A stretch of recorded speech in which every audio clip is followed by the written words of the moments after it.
So welcome. Thank you for coming to the December edition of the monthly Movement Nerd Hangout. Today, our topic is core training from the inside out.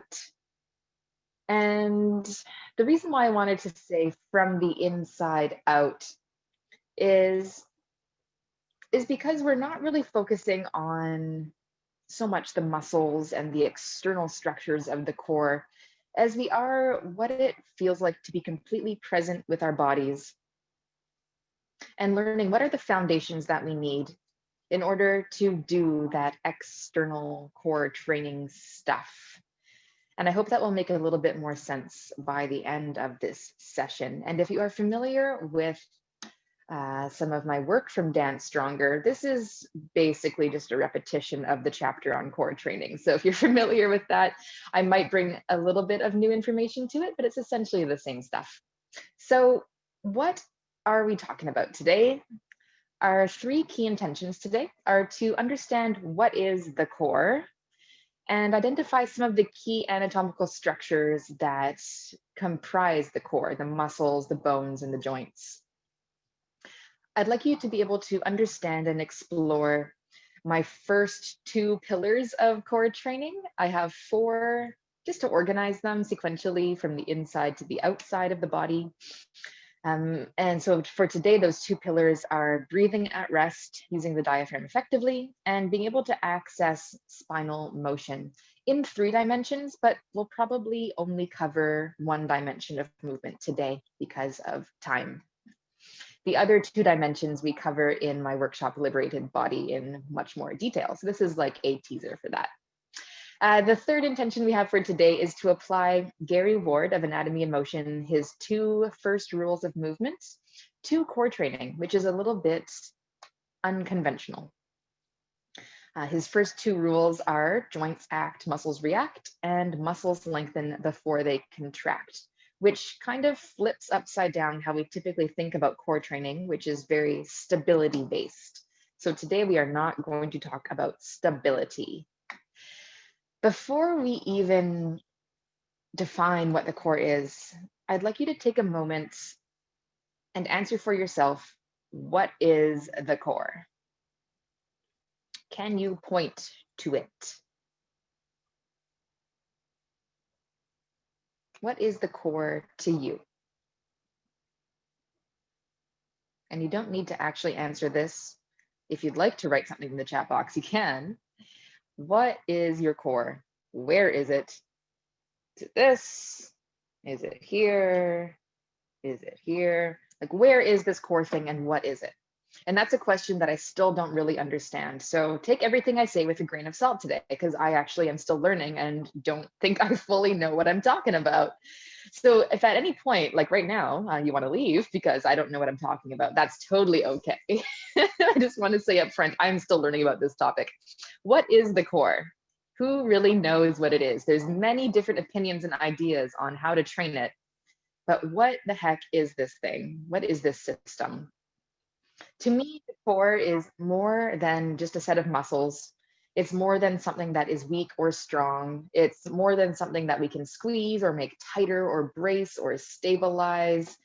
And I also don't think it's something we need to dedicate a whole day at the gym for. I don't think it's anything to do with aesthetics and toning and having a 6-pack. But because we need to talk about something tangible today, let's identify some of the key structures that we will be moving and feeling today that make up the core most commonly. So there are a set of muscles, of course, the abdominal muscles. We actually won't be talking much about muscles today, but I want you to know that there are a set of muscles that go from your rib cage to your pelvis, the rectus abdominis, the internal obliques, the external obliques, and the transverse abdominis are those abdominal muscles we typically talk about when we're doing ab training. But can you really distinguish between them when you're training? Is it really useful to know, like, now I'm training my rectus abdominis, now I'm training my internal obliques? I don't know if it's that useful to think about it in that way. And we'll get into a little bit of that later on in today's session. What I think is more useful to understand is, where do those muscles attach to? And for our purposes today, the key structures we'll be moving that the abdominal muscles attached to are the rib cage and the pelvis and the spine.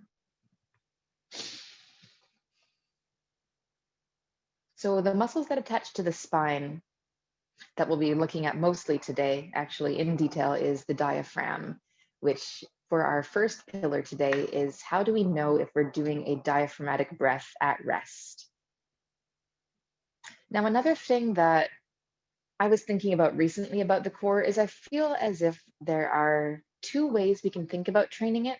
And one I'd like to call local or direct training. And the other is more global or indirect training. And this is just my idea that I'm still developing. So take it with a grain of salt again.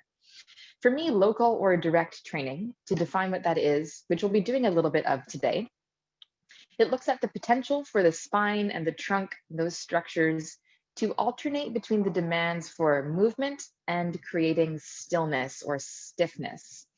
And this needs to be done in a way that is desirable for the current task. So it's not one fixed thing. And so this involves working directly on the structures of the core, the spine and the rib cage and the trunk musculature, and using those in positions and movements for the task at hand, being stable or being in motion, being movable, and being able to breathe in those various positions and movements. And then if we're talking about like a global or an indirect way of looking at the core, for me, this refers to mass management and center of mass movement between your 2 feet. We'll do a little exploration of this later. But in Gary Ward's work, Anatomy and Motion, and in his book, What the Foot, he talks about the concept of the freedom of your center of mass, which is roughly below the belly button. If you find your belly button and go a little bit below, a few fingers below, center of mass roughly in that region. And the freedom of the center of mass to move within your base of support is how our body perceives or holds itself in its center, whatever that center is. It's probably not perfectly centered between your 2 feet, but our center of mass and its ability to move around within our base of support is another way of thinking about core, which Gary wrote about in his book as core mobility. So as opposed to core stability, where you're bracing yourself and keeping yourself very stable and neutral, core mobility refers to the freedom of motion that the center of mass has within and around your base of support. And this is the training of this, I think, is very specific to the individual because it involves working on what's preventing your center of mass from entering different areas of your base of support. And that could be due to limitations in movement. It could be due to past injuries. It's very unique to you and your history. So that's not something we can really look at that much today because it requires having someone really identify with you what are the things that are keeping you stuck as you are in your current perceived center, which is not allowing you to move within the other areas of your center of mass. So that is another investigation for another day. But having that access for your center of mass to move freely within your base of support is what gives rise to the core musculature being able to respond reflexively to that movement. And this is an unconscious thing. When your center of mass, for example, shifts forwards and your whole body shifts forwards, your abdominal muscles have to respond to that. And then they will push you back to center. So just as an example of this, I had a client earlier this week who he has having some lower back and some SI joint pain. And he's stuck in this position with his body where he's very shifted onto one leg and his pelvis is rotated to one side. And he's doing core training with a trainer, which means he is doing some planks and some dead bugs and things like that, like not bad exercises. But as he is with his center of mass shifted onto one leg and his pelvis rotated in one direction, do you think he is going to be able to find a different way of holding his body to do his planks and his dead bugs and things? Or is he going to do his core stability training within his current ability to hold his body in that positioning? I don't think he can just stand up and find a better sense of center, because the reason he's standing with that kind of rotation in his body and shifted onto one leg, we suspect it's because of an old ankle sprain in which he's avoiding putting his weight onto that leg. So for him, real core training might actually involve addressing that ankle sprain, regaining access to being able to move freely within his 2 feet, and then his body finding a better sense of center, which he can then use as he's doing every other exercise. So let's just stand up and maybe just give that a try, just to feel what that means when I say center of mass, base of support, and what that core mobility thing means. So if you'd like to try this with me, just as an experiment, if you stand with your feet side by side and let your body settle into the bones of your feet and don't try to hold yourself in any particular way, do you notice your weight shifting more into one foot or the other? So our center of mass, as I mentioned, is the belly button. If you reference that and go a few fingertips below, that's kind of the low of the center of mass. And our base of support is, if you drew a circle around the 2 feet, your 2 feet, that zone is the base of support. And if you're kind of shifted onto one leg, like this, your center of mass is more in your right foot, and vice versa. Shift to the left foot, center of mass is more in the left foot. Now, if we think about how this relates to the muscles and structures of your core, let's say you just shift your weight forwards into your feet. So now you're at the front of that base of support. What should happen here is all the muscles on the front of your body, they start to lengthen out. And that lengthening is like an elastic band getting pulled long. And your body obviously doesn't want you to fall on your face. So when you get to the edge of your center of mass, your abdominal muscles and other things will then contract to push you back to center.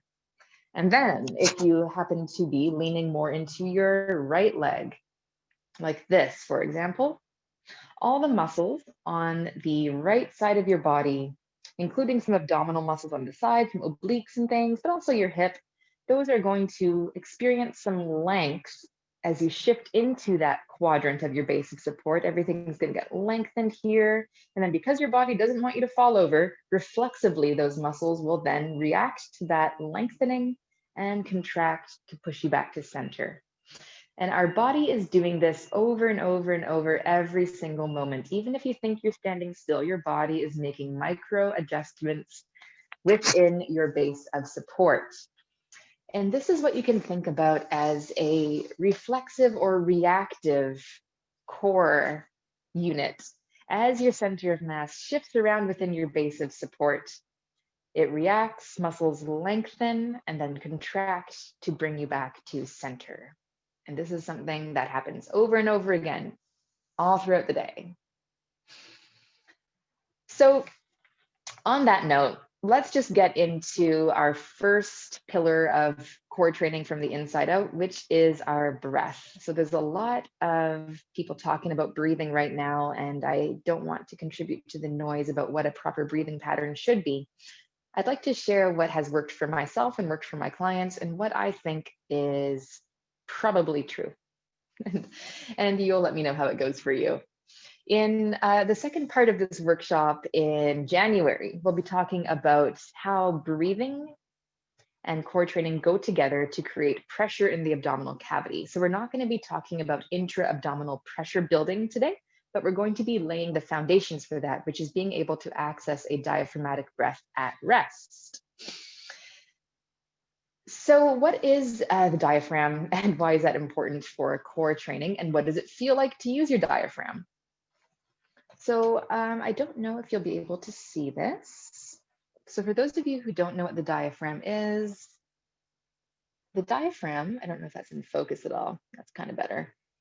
So the diaphragm is this parachute-shaped structure that lines the inside of your rib cage and attaches to your spine. It goes down to the lumbar spine, actually, to the lumbar vertebrae 3 on the right and L2 on the left. So it's this big thing that goes all the way around in your rib cage and has these two tendons that attach right down at roughly this level here. If you were to find where L3 is, it's actually kind of around where your belly button is. So it goes all the way down. So it's a pretty big, powerful muscle. Now it's shaped like I guess a parachute or an umbrella shape. So it's got this dome to it. So if you want to take your hands and like make a dome like that, that's how the diaphragm is when it's at rest. And when it's at rest, it's kind of ascended up in the rib cage. So this is my dome shape of my diaphragm at rest. It's domed like this. And then when you inhale, that dome flattens and presses down on your organs, and it increases the space within your chest cavity so the lungs can fill.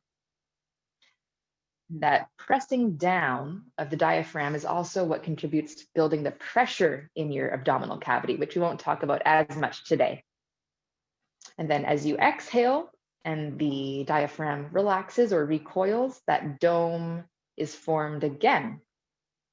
So this is why we want good quality inhalations with the diaphragm and good quality exhalations with the diaphragm in order to have that motion which allows the lungs to fill and to alternate between compressing the guts and allowing more space in the guts.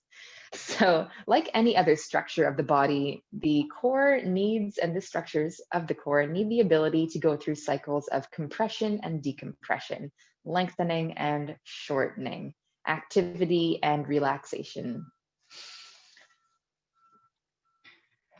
And so what we're going to be looking for in our bodies to perform a diaphragmatic breath appropriately is when we get that inhalation and the diaphragm descending and contracting, we should be able to feel a filling or an expansion of the rib cage and the abdominal cavity in kind of a 360-degree fashion. It obviously won't go all the way around because your spine is there and your spine can't expand. But everything else around the rib cage, we want to feel this umbrella-like expansion as we inhale, and then the umbrella closing as we exhale. And I'll be guiding you through 5 different quadrants to feel for, to check and see if you're getting that expansion. Now, if we relate this to Gary Ward's 2 rules, his first 2 rules of motion, muscles lengthen before they contract. How might this breathing pattern relate to muscles lengthening before they contract? And why is it important to have muscles lengthen before they contract?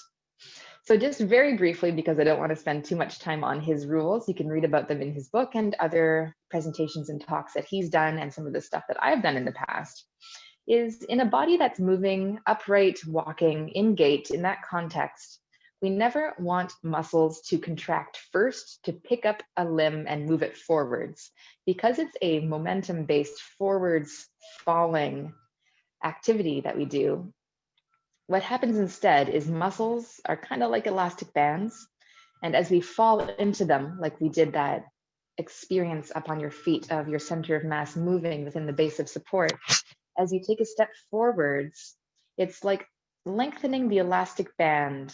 As your body falls into those muscles, the muscles lengthen, which gives them no option but to contract back to propel the body forward. So every joint or muscle contraction actually needs to come from a position when the muscles are lengthened first.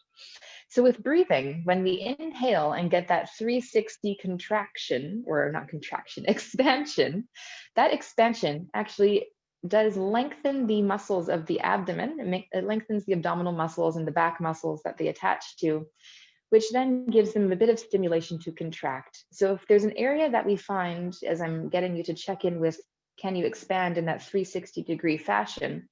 If there are any areas that you find you can't expand well into, the chances are pretty likely that you also will have trouble actively contracting that muscles if you're trying to create pressure and stability in your abdomen, in your trunk. So core stability is really dependent on your ability to have these muscles be able to lengthen before you're able to contract them. So rather than me ramble on, why don't we just take a moment now to feel that 360 contraction. I keep saying 360 contraction. 360 expansion is what I'm trying to say.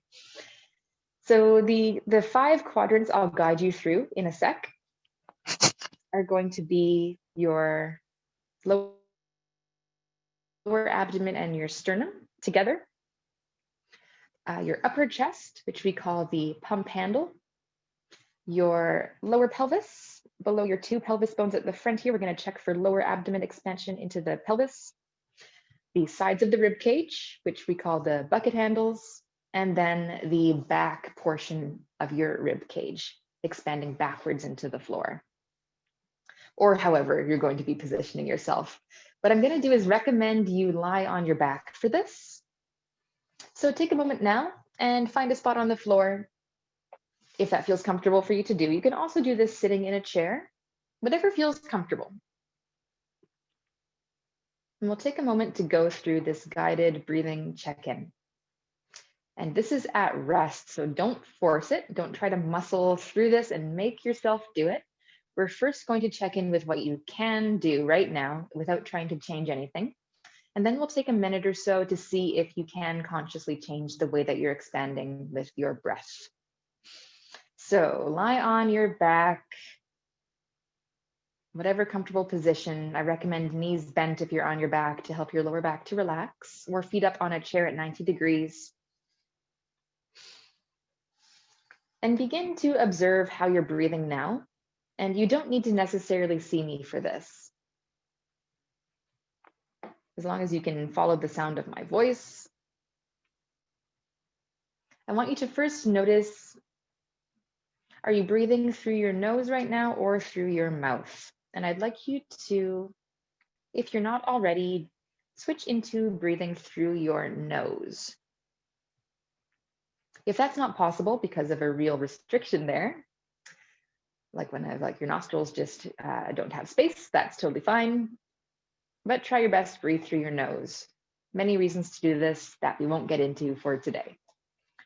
I want you to notice where the position of your tongue and jaw are right now. I'd like you to have your tongue up on the roof of your mouth, with the tip of your tongue behind your 2 front teeth, as if you're saying the syllable M. And with your jaw relaxed, lips together, but teeth apart slightly. This is to open up the airway. Now let's first check in with the quadrant of the sternum and the belly. So I'd like you to put one hand on your chest and one hand on your lower abdomen and take a breath in. And as you inhale, notice what you're doing. As you inhale, do both hands expand forwards and up to the ceiling. If you're lying on your back, what you'd like to feel is if both hands can move forwards to the ceiling at the same time.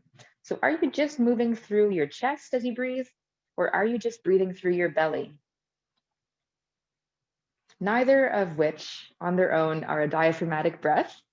So if you're just belly breathing and you're just feeling your lower hand moving, what you're actually doing is just pushing your abdomen forwards, lengthening the abdominal muscles.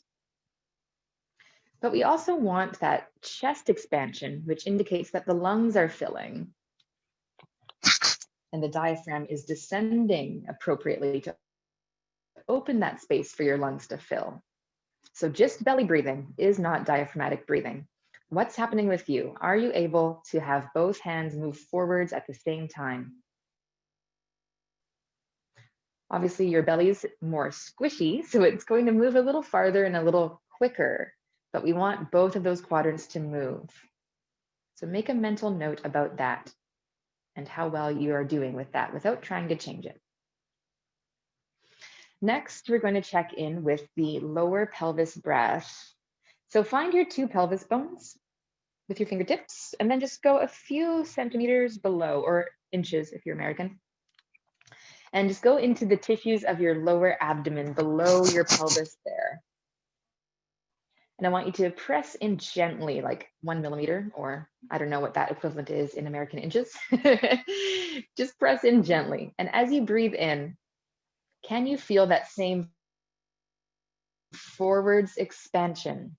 If you're not trying to force it, and you breathe in how you naturally would, do you feel your lower abdomen expanding forwards, pushing your fingertips slightly out and up to the ceiling? Now down here, we have our lower abdominal muscles, which everyone is so crazy about working and toning. And if you remember, our muscles must lengthen before they contract discussion. What if you can't expand with your breath into that area? Do those muscles get any stimulation to contract due to the breath? Probably not. So we want to make sure that we can expand well with the lower abdomen, which also indicates to a degree how well you can breathe and have the pelvic floor doing the appropriate thing, which we're totally not going to talk about today because I'm not an expert in pelvic floor stuff.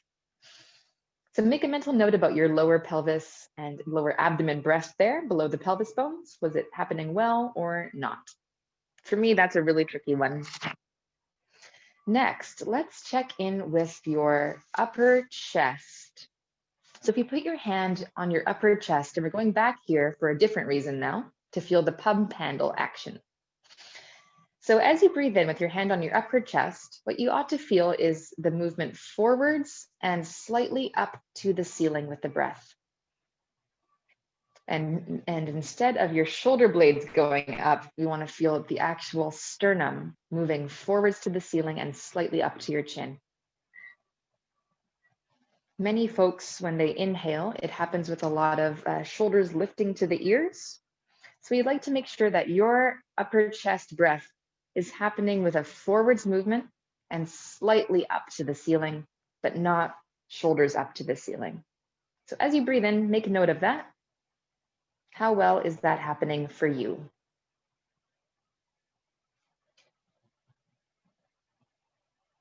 Next, we're going to move into our lateral rib cage expansion, which is our pump handle, or not pump handle, bucket handle action. As if you imagine the handles of a bucket, which you would lift out and up like that. Feel your lower rib cage. Feel the sides of your lower rib cage and take a breath in. And I want you to feel if your rib cage expands out and up into your hands as you do that inhalation. Is it easier on one side to happen or on the other side?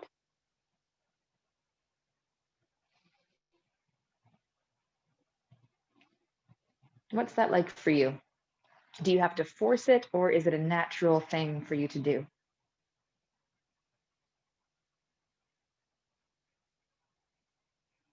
And then lastly, let's check in with the back of your rib cage. So if you're lying on the floor, just feel, if you breathe in, does the back of your rib cage feel like it expands slightly into the floor as you breathe in, which completes that 360 umbrella-like expansion as you inhale? Make any mental notes about which quadrants that we went through were the hardest ones for you, and which ones felt pretty natural to do. And now we're going to try to practice for just 1 minute, holding awareness of all of those quadrants simultaneously as we do some rhythmic breathing. Now, this is more of an assessment for you than an exercise, because what we do next when we're looking at our spinal mobility might actually help to open up some of these quadrants that feel restricted. And I don't think that just breathing exercises alone are going to help with this. But let's just see how this goes. For 1 minute, I'd like you to put your hands in whatever quadrant felt like for you it was the hardest one to breathe into. So if that was your lower abdomen, put your hands there. If that was the chest and belly, lateral rib cage, whichever one was the hardest for you to naturally do, use your hands to monitor that area. And for 1 minute, we're going to try to breathe into those areas, filling out that 360 expansion. And then exhale fully. And begin this now. Monitoring with your hands. Breathing in, try to go for 3 or 4 seconds in. Try to exhale a little bit longer than your inhalation was, if that feels comfortable to do. And then pause at the end of the exhalation for just a moment before you breathe in again to slow down your breathing so you can be aware of what's happening. Inhale into where your hands are. And if there were many quadrants that were challenging to do, try to hold your mind's focus on those quadrants and visualize that umbrella filling. Inhale, 360 expansion. Exhale fully. And remember how it's when you exhale that your diaphragm gets a chance to ascend back up, create its dome shape from which it can go back down again.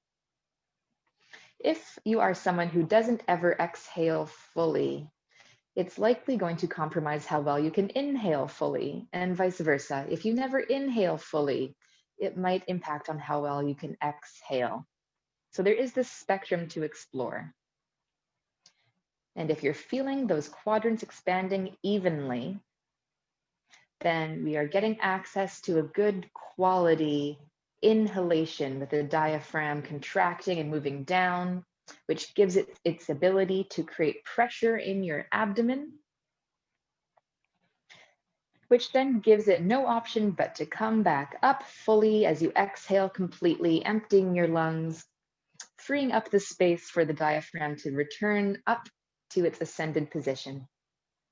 So wherever you're at, do 2 more breaths like this, feeling out that 360 expansion of the rib cage into the quadrants you need to focus on.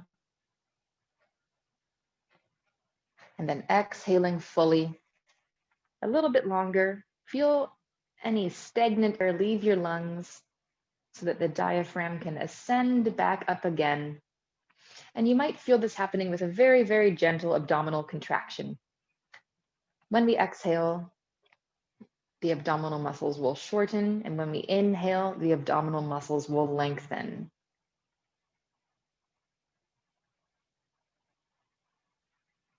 And come back to, I want to say come back to center with what I usually say, but come back to look at the screen, I guess, whenever you're ready to come out of that. And if you'd like to just make a note about how that experience was for you, you can write something into the chat box if you feel so inclined, or just hold that for yourself. How was that? So that is an exercise we can do, but it's also an assessment for you. And it's also a really nice way of just coming to be present with your body, which I really think core training is about. And we miss this when we start to do core exercises that are more focused on how we look than how we feel. This is a lovely exercise just to come back to ourselves. Now, let's talk a little bit about the next pillar that we're covering today, which is access to spinal motion. And this gives rise to a discussion about neutral spine. So in many core training paradigms, we talk about neutral spine. So I want to ask you, what is neutral spine? What is your neutral spine? How would you define that? How do you know what it is? And wherever you're sitting or standing or lying right now, can you put yourself into a neutral spine? And how do you know you're in a neutral spine? I actually don't know the answer to that for myself. Like, I don't know what my neutral spine is. Our spines have these lovely curves to them. Is neutral spine just flattening out all the curves of the spine? I don't think it's very good terminology. And if we're talking about the context of walking, how do we walk with a neutral spine? Is that something we should strive for?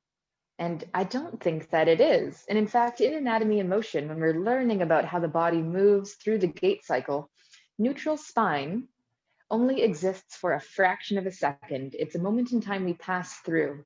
that we never really want to get stuck in. And so why are we training in the gym to hold on to this neutral spine that maybe we don't even know where it is for us? And if we go back to that idea of the example of my client who is stuck on one leg, rotated to one side, has some back pain, and then we go and tell him, find neutral spine, he's only going to be able to find his own perception of his center, which is dictated by his whole history up until now and all of the insults and accidents and injuries and habitual holding patterns and movements and postures that he does with his body. Is that really neutral for him? And should we try to neutralize that? I don't know. I think we should probably try to help our spine find a better experience of itself so it can choose what its best center is. And that's what our intention is for our 3D spinal exploration today. Well, more like 1D, because we're only going to have time to do one plane of motion, but it's an impactful plane of motion. So just for fun, just to experience that, I'd like you to stand up now and just put yourself in a neutral spine. Put yourself exactly centered between your 2 feet and put yourself in neutral, whatever that means for you. And then I want you to try to hold neutral and take a step forwards. Neutral body, neutral spine, neutral everything. Can you move? And this is one of the exercises that often Gary Ward will do on the courses, anatomy and motion courses, and people find that, well, if I hold neutral, I actually can't move my body. So we need to leave neutral in order to walk. We need to leave neutral in order to do things with our bodies that we enjoy. We need to leave neutral to shovel snow. Is it useful to hold neutral spine while you're shoveling snow? I don't know. Probably not that much if you want to be able to move. Otherwise, how are you going to shovel snow in neutral? I say that because it's winter here and there is some snow on the ground today. So life doesn't happen in a neutral spine. Imagine how much energy also it would take to just mentally have to always consciously cue yourself to be neutral. What we'd like to do is to be able to consciously train our bodies to be able to unconsciously find the best way of using our spine for the situation without having to consciously think about it or cue ourselves to squeeze our abs or anything like that. So if we go back to Gary Ward's rule of joints act, muscles react, and muscles must lengthen before they contract, and think about the spine. So our spine was designed to move. And where do the muscles of the core attach to?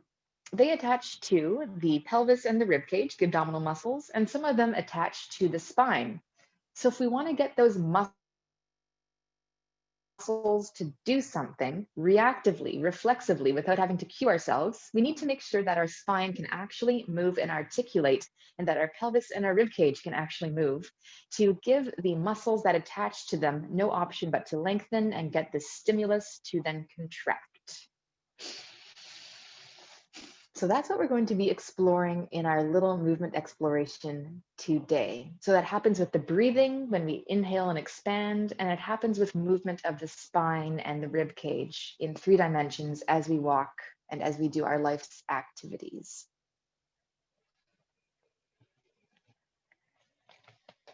And so why might we not want to first contract the abs? Well, again, that's going to keep you, it's going to block you from moving. And also, we can squeeze our abs or squeeze any muscle and not actually move our joints. So I can sit here and squeeze my abs, but it doesn't really contribute to anything happening. Whereas if I give my spine movement, if I move my spine, muscles have to do something. I can squeeze muscles and create no movement. But if I move, muscles have to do something. So if we're in the business of trying to get our bodies to do something different, we need to move, and that applies to core training too. So this is why we're not talking about stability today, more about spinal mobility and core mobility.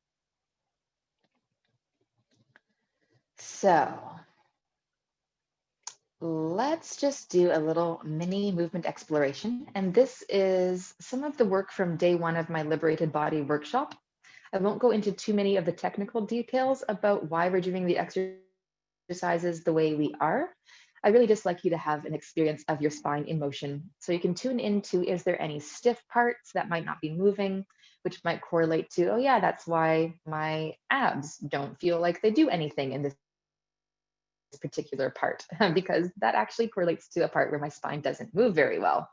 So we're gonna see if we can troubleshoot those little things today. Let's do it. So I'm gonna get you to first stand up, and we're going to test out a couple of things. And then we're gonna move your spine, and then we're gonna retest a couple of things.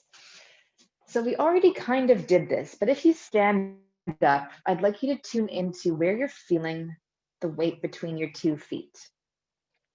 And it might even feel a little bit different having done that 360 breathing experience. I've had people tell me that after doing that, they feel a little bit more centered. Who knows? That might be you. But whatever it is, where are you now between your 2 feet? Get a good read on that. Where is your center of mass resting within your base of support right now?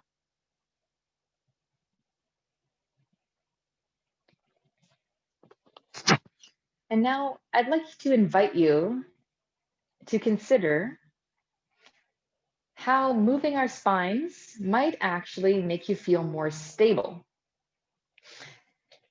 So what I'm going to get you to do is take a plank position, because this is one of our favorite spine stability exercises, is a plank.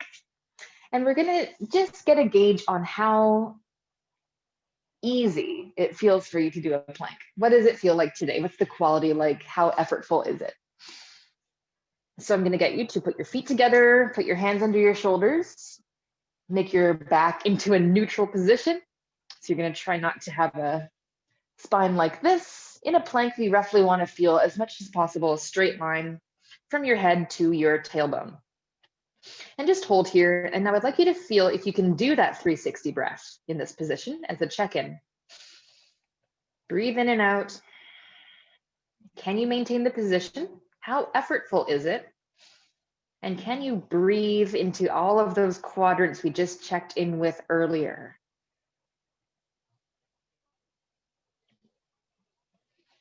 And we're going to try to take 5 breaths. So when you're done 5 breaths, have a little rest.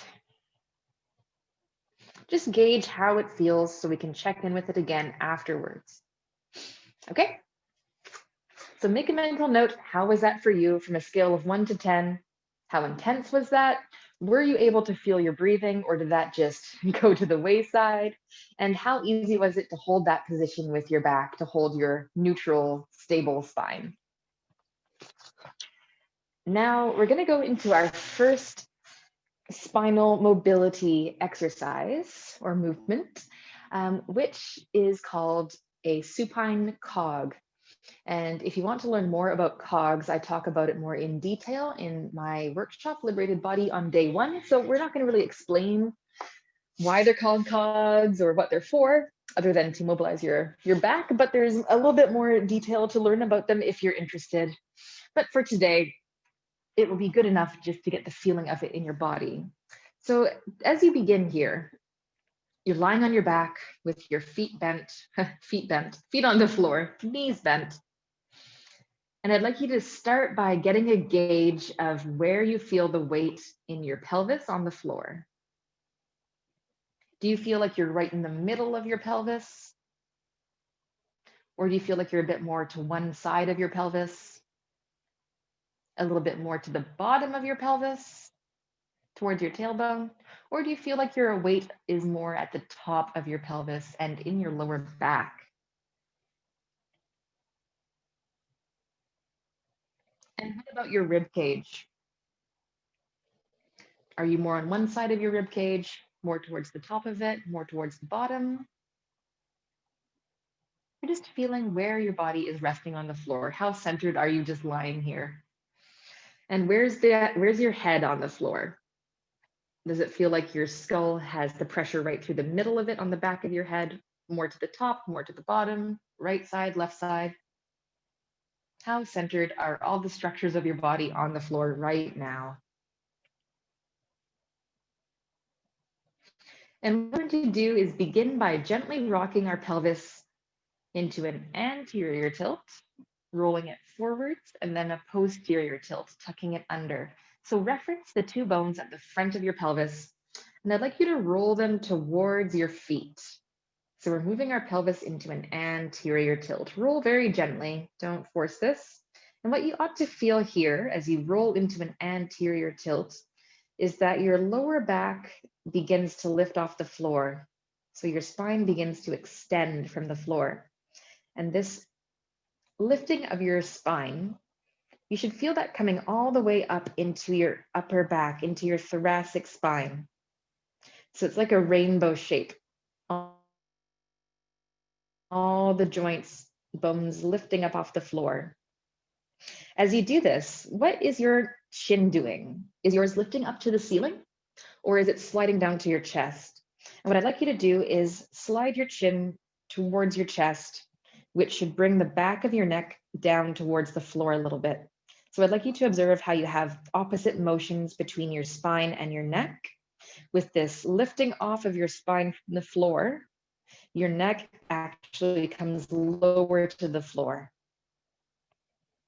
And let's go the opposite way. So take your pelvis now and do your posterior tilt, tucking your pelvis under and rolling so that now there's more pressure towards the top of your pelvis on the floor. And your lower back is moving down into the floor as well. You should feel your upper back pressing into the floor. And if you observe what's happening in your neck, what you should be feeling is your neck lifting away from the floor now. There should be a little space between your neck and the floor and your chin lifting towards the ceiling. So again, there's this opposition of when you're tucking your pelvis, your lower back and your upper back should be pressing more into the floor, and your neck doing the opposite thing, moving off of the floor, creating a little curve. Let's do a couple more rounds and maybe add in a focus on some breathing. So anterior tilt your pelvis, roll down with your pelvis towards your tailbone. Let your whole spine lift off the floor and try to identify if there's any level at your spine that it feels like you're not moving well through. So for me, mostly through my upper back is where I get a sense of limitation in movement. So if that's you, put your awareness there and see if you can peel those segments of your back off the floor a little bit more. Don't force it or strain. And now in this position, find whatever breathing quadrant you might like to get some more attention on that was harder for you, and breathe into that quadrant now. Inhale, 360 expansion. Exhale fully, and then when you're done your exhalation, roll into the opposite direction. Posterior tilt your pelvis, tuck it under, press your lower back towards the floor, and do this without your legs squeezing. No muscular effort in the legs, don't squeeze your butt, it's not a hip bridge. At the front of your body, I'd like you to feel your rib cage moving down gently towards your hip bones, your pelvis bones. Let your neck do the opposite motion, letting your chin lift slightly to the ceiling. And let's pause here and take another 360 breath. Breathe into whatever quadrants you need the awareness of, using your hands as reference. Exhale completely. Holding this movement. And let's do one more round back and forth. Roll into your anterior tilt. Identify if there's any segments of your back that need a little extra movement here. Feel your neck moving towards the floor gently. Don't force it. Chin tucking towards your chest as your chest starts to lift up to your chin. So you can see we have expansion of the abdominal muscles. All the muscles on the front of your body are lengthening like that elastic band, stretching out, giving them the opportunity then to contract back from their most lengthened position. Take a breath in and out here. Maybe you'd like to find a different quadrant. Breathe in and out. And let's do one round to finish up of our posterior tilt. Round your lower back and your upper back into the floor. Feel your rib cage moving down to meet your pelvis bones, which are coming up to meet your rib cage. Let the back of your neck move away from the floor gently. Breathe in and out. Wherever you'd like to monitor your ability to expand. Exhale completely. Deepen the position as you exhale. And then take a little rest and let your body return to a resting position. Check back in with where it feels like your pelvis is on the floor. Is it a little bit more centered? If you found that you were more on the bottom, or if you were more on one side, are you resting a little bit more evenly? Are you a little bit more centered on your rib cage or on the back of your head? You might be, or you might not be. This might not have been the thing that you need. But if you do notice a difference, that is good information to have. Now slowly come onto your side and then let's go up to your feet one more time and we'll do one more movement to experience some motion through your spine. And we'll do this standing in the field of gravity, which makes it a little bit different and perhaps a little bit more challenging.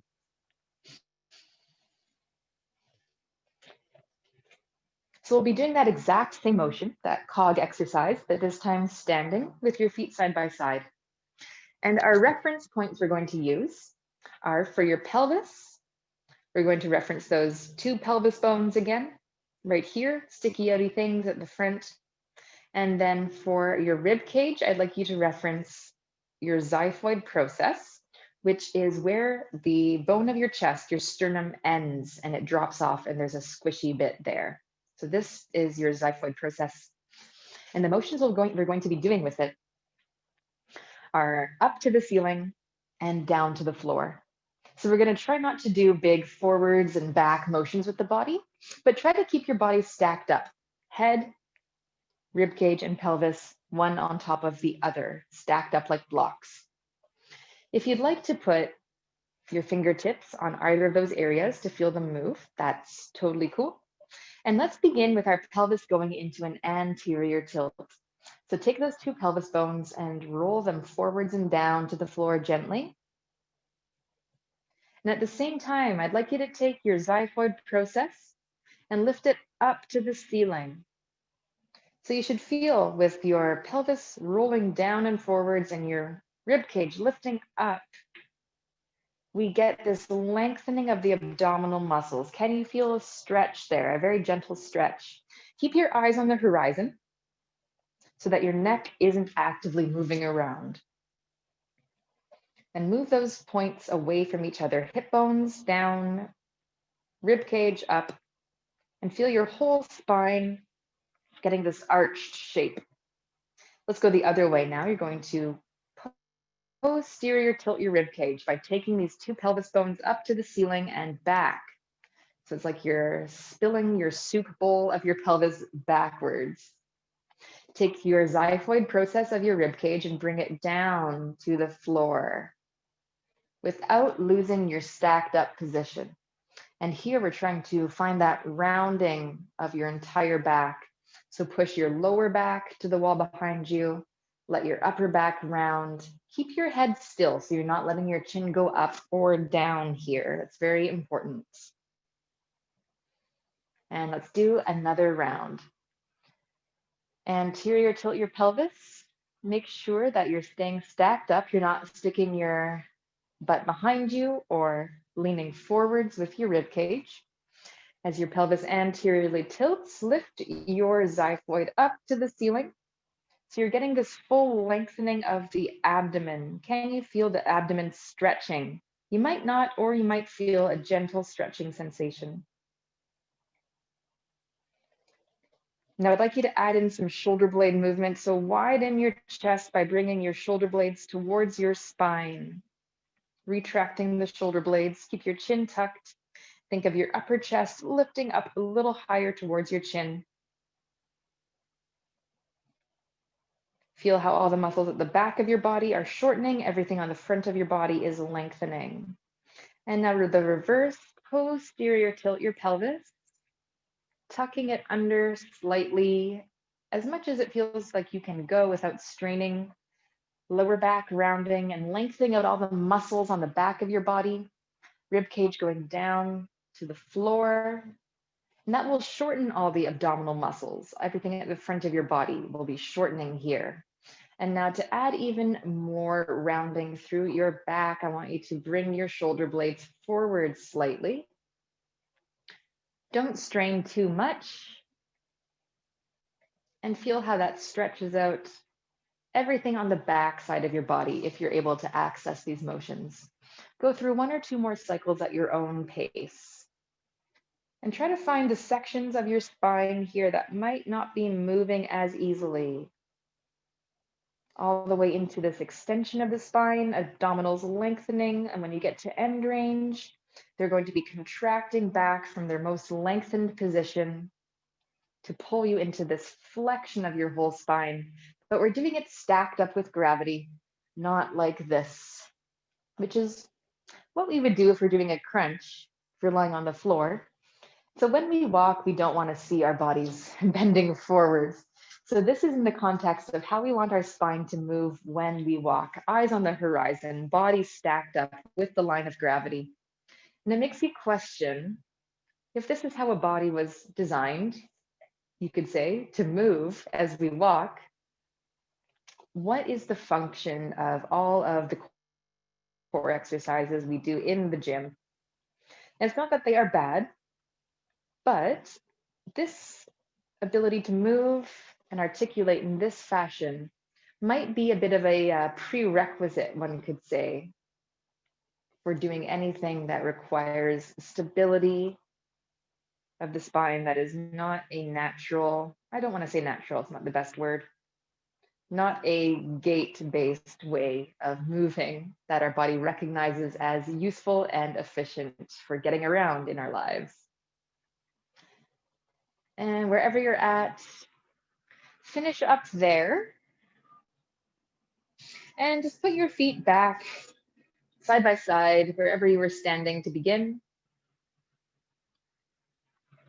And we'll do our final check-in here. So where do you feel the pressure in your feet right now? Is it different than the beginning? Is it different than our second check-in after you did the breathing? A nice outcome for this kind of work would to be feeling just a little bit more centered between your 2 feet.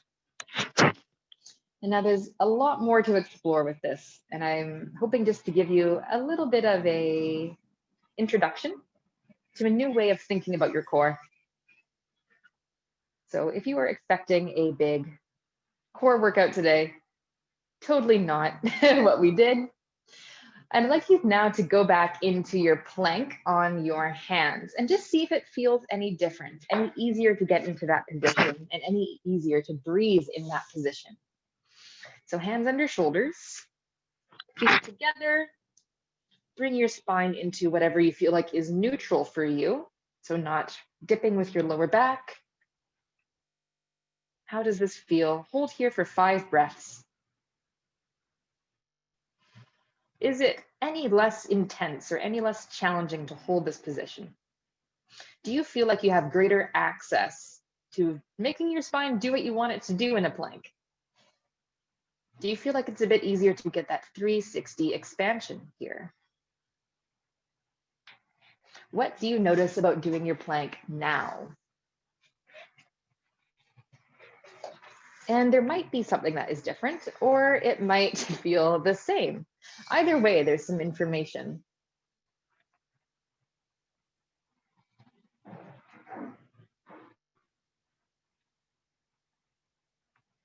And if you're still doing your plank, you can totally take a break. So it's not that I think that planks are not a great exercise. I do them. I teach them. I do them in my classes. I love them. But I think that stability is just one end of the core training spectrum. And it's not the only thing to get fixated on. And it's not how our body is designed to really move through life. It's fun to do at the gym, and it makes you definitely feel strong. And there are moments in our lives where we really need to keep our spine stiff and brace it and build pressure in our gut so that we can push something heavy or lift something heavy. But we also need to do that in various positions. It's not just about keeping a stiff, straight spine. So if you leave appreciating that one thing, that would be nice. That's all I could really ask for. So, on that note, I would like to ask if anyone noticed a difference from before and after, if you had any observations. How was that for you? How was the breathing check-in? How was that experience of moving your spine like that into those opposite ends of the spectrum to get the abdominals to lengthen and contract and the back muscles to lengthen and contract? Did your plank feel different? Did your foot pressures feel any different before and after? Whatever you observed, I'd love to hear how that was for you. If anyone is brave to share, you can just type something into the chat box. Monica, do you just want chat or do you want verbalization? Oh yeah, you can totally talk. Turn your microphone off. And hi, Mariah Jane. Hi. I'm so glad I got up early for this. I was confused for a little while we were doing the anterior and posterior tilt, because I believe that a lot of my training had me do my like all curves, all flatten, all curves, all flatten.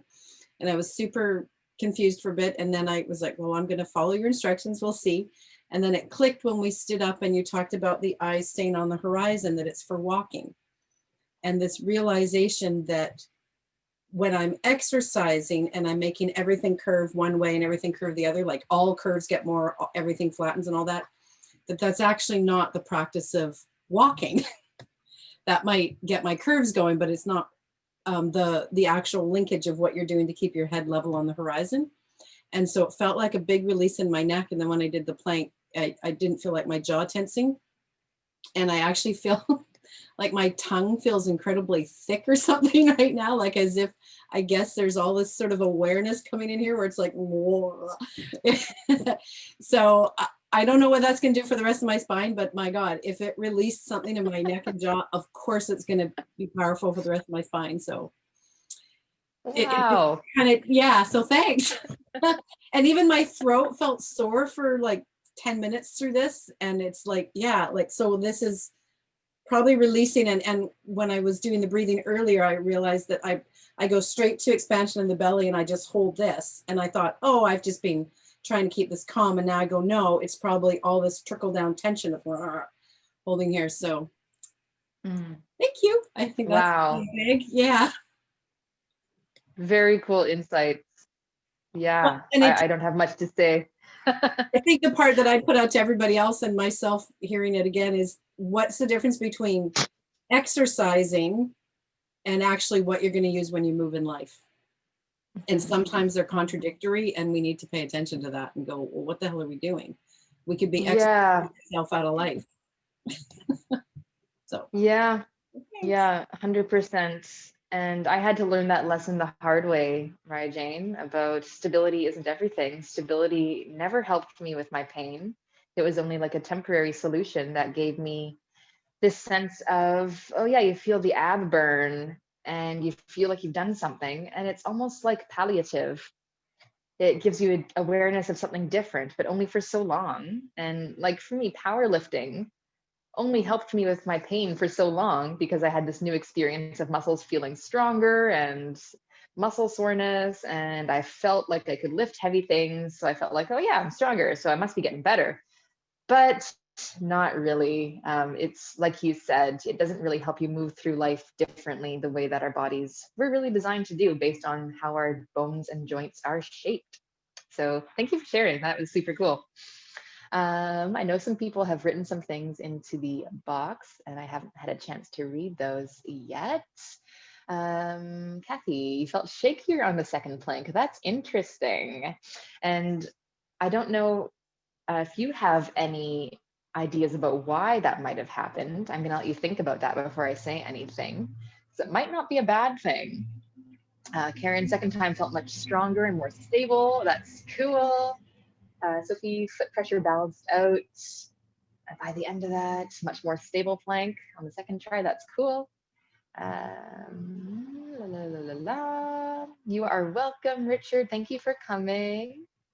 I'm glad you found it interesting. Yeah, foot pressure is more even up with the breathing. That's cool. La, la, la, la. Great. Okay. Oh, before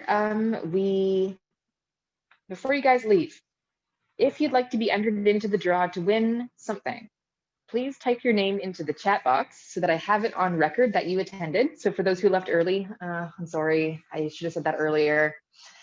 So type your name into the box, and my friend Lizzie Clark, who is a singing coach and singer herself, which singing has a lot to do with your core and your breathing and your spine mechanics and your rib cage and all that stuff. So if you guys are singers interested in doing some cool singing stuff with her online, you'll be entered to win a free spot in her upcoming workshop in January, which is called Singing for Modern Voices. And she is my singing coach. And she's awesome. And she's done some of my workshops, and she's also done private sessions with me in real life. So we think the same kind of way. The way she thinks about singing jives with how I think about movement and the body. So it's very complementary, the work, if you are a singer or you like to sing, or if you're like me and you can't sing, but you try just for fun. And on that note, if there are no other questions, thank you guys for coming today. I hope that was useful. I hope you got something out of it. I hope you'll continue to explore these things in your own body if they were useful for you. And if you are interested in learning more about this stuff, as always, my invite is, if you ever want to, you can take my workshop, Liberated Body. You can learn more about Gary Ward's work by reading his book, What the Foot, and taking some of his cool online courses he has available right now to help you explore this stuff in more detail. One of his courses is called Wake Your Body Up, and it takes you through this sort of process of moving your body in these ways to promote how it ought to move when you walk. It's a very, very thorough investigation of your body. And he also has a course called Wake Your Feet Up, which is all about the feet. And it's created for people who don't necessarily have anatomical or movement background. So you don't need to be an expert to take these courses. It's just for you and your own personal investigation of your body. Anyway, we'll leave it at that today. Thank you guys for coming. I really, really appreciate it. Oh yes, looking forward to January. Thanks, Karen. January is going to be part 2, and that's going to be more a little bit of actually core training in terms of creating tension in the abs. So we'll review these 2 pillars, the breathing and the spine mobility, and then we'll move into creating intra-abdominal pressure, and then how to create stiffness in the trunk, having the prerequisite abilities to be mobile and be able to breathe. Cool. Again, I appreciate you coming out today, and see you in January, hopefully. Take care, guys. Thank you so much. Happy holidays to you, Monica. Yeah, you too. Thank you. Bye. Oh, Nicole, yeah, I'll send out a thing about the January session in January. So just keep posted to your email. Okay. Bye.